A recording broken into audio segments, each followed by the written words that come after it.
मैं आपका स्वागत करता हूं हमारे YouTube चैनल पे।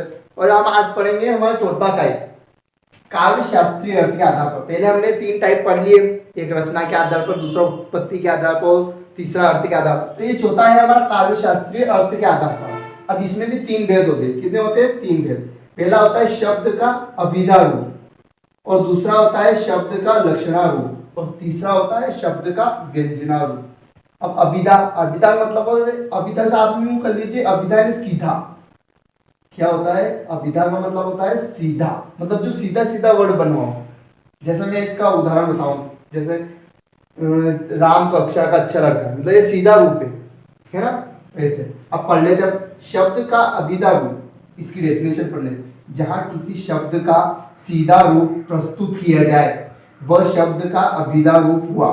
मतलब जहाँ पे सीधा सीधा वर्ड है ना, वो अभिधा रूप हुआ। ठीक है, जैसे राम कक्षा का अच्छा लड़का है। अब दूसरा है शब्द का लक्षणा रूप। अब इसको पढ़ लेते। जहां किसी शब्द को कहने के लिए उसके लक्षण में दूसरा शब्द ला दिया जाए वह शब्द लक्षणा रूप होगा।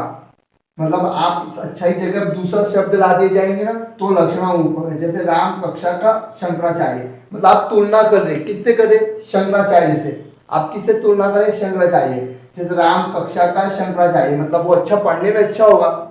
शंकराचार्य मतलब पढ़ने में अच्छा होगा, इसलिए आप उसको शंकराचार्य बोल रहे। ठीक है, मतलब राम कक्षा का शंकराचार्य है। और अब हम तीसरे की ओर चलते हैं, शब्द का व्यंजना रूप। हमारा तीसरा टाइप है शब्द का व्यंजना रूप।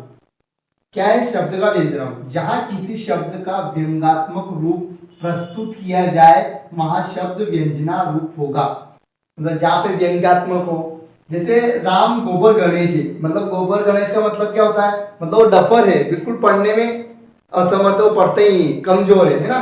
इसलिए यहाँ पे क्या हो रहा है? व्यंग्यात्मक हो रहा है, मतलब किसी के व्यंग हो रहा है किसी के ऊपर। ठीक है, अब पांचवा है हमारा, पहला हमने चौथा पढ़ा काव्य शास्त्री के आधार, अब पांचवा है प्रयोग या विकार के आधार पर। कौन सा है?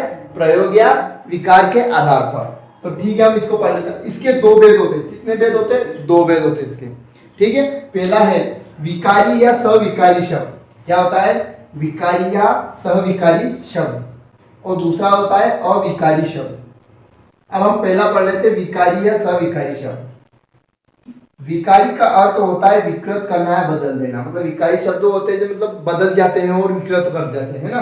तो अर्थात जो शब्द प्रयोग के आधार पर अपना अर्थ विकृत कर देते हैं, मतलब ना शब्द है ना, वो अपने अर्थ के आधार पर बदल लेते हैं, उनको क्या बोलते हैं? विकृत या अविकारी शब्द। अथवा बदल देता है उसे शब्द को विकारी शब्द कहते हैं, मतलब उसको विकारी शब्द। जैसे माता पिता, भाई बहन, लड़का लड़की, मतलब ये होता है हम किसी की तुलना करते हैं, जैसे माता पिता, भाई बहन, या बदल जाते हैं। जैसे माता अलग है, पिता अलग, तो ये इनका अर्थ अब हम बोलते हैं तो इनका अर्थ अलग हो जाता है। ठीक है, अब हम दूसरा पढ़ेंगे अविकारी शब्द। तो दोस्तों हमारा अगला है अविकारी शब्द। क्या है? अविकारी शब्द जो शब्द प्रयोग के आधार पर अर्थ नहीं बदलते, मतलब ये प्रयोग होते हैं ना, तो उस अर्थ नहीं बदलते, आधार पर अर्थ नहीं बदलते, उन्हें अविकारी शब्द कहते हैं। जैसे हे, हो, अरे, अबे, किंतु, परंतु, इनके शब्द अर्थ एक ही होते हैं, ये कभी अर्थ नहीं बदलते अपने। ठीक है, मतलब नोट, समस्त अव्ययवाची शब्द अविकारी शब्द कहलाते। एक और बात, मतलब समस्त अव्ययवाची नहीं, सभी अव्ययवाची शब्द क्या कहलाते?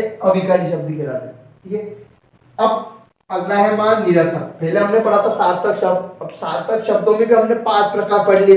अब हम अगला है निरर्थक शब्द। ये तो छोटा सा है निरर्थक शब्द। निरर्थक शब्द का अर्थ हुआ बिना अर्थ के, अर्थात जिन शब्दों का अर्थ नहीं होता, मतलब जिन शब्दों का कोई अर्थ ही नहीं होता, जैसे राम, वाम। अब राम तो सार्थक है, लेकिन वाम क्या है? निरर्थक शब्द है, लेकिन हम फिर भी बोलचाल में लेते हैं, उन्हें निरर्थक शब्द कहते हैं। निरर्थक शब्द कभी कभी सार्थक शब्दों के साथ आम बोलचाल शब्दों में आ जाते हैं। जैसे हम आम बोलचाल बोलते हैं ना, उनमें भी निरर्थक शब्द आ जाते हैं।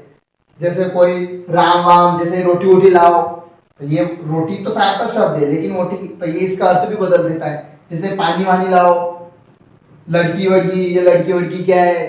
ठीक है, तो है ना, इनको क्या बोलते हैं? निरर्थक शब्द। जो बिना किसी काम के, मतलब फालतू शब्द होते हैं, उनको निरर्थक शब्द कहते हैं। ठीक है, तो दोस्तों हमारे चैनल को लाइक करना, सब्सक्राइब करना और शेयर करना ना भूले। और हमारी अगली बैच आ रही है पटवारी स्पेशल, तो हमारी वो बैच देखना ना भूले।